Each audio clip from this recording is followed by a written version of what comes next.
You have to define the 10 to 15 years goals and objectives. You have to clarify your reasons for investing in properties.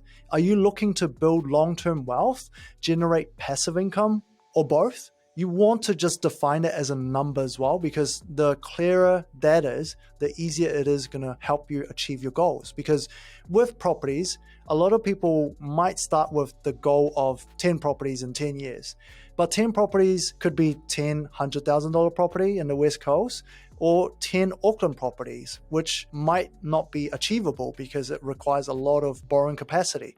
But defining an equity goal or a passive income goal is going to make that a lot easier to get to. You also need to understand your risk tolerance. How much risk are you comfortable taking on? Are you willing to invest in higher risk properties for potential higher returns, which means maybe lower cash flow and more development potential in the future? You also have to look at your personal circumstance as well. Are you single or married? Is your partner going to be on board? Do you have children that you need to look after in the future as well? Is that going to be part of your goal? And part of goal setting, you always want to have exit strategy. How long do you plan to hold your properties for? And will you sell them for profit or hold on to them for long-term income? Now, holding on to the properties forever might not always be the best plan. I showed that case study on exactly how you can turn your equity into much stronger cash flow in the Stage 3 Masterclass that is on our website.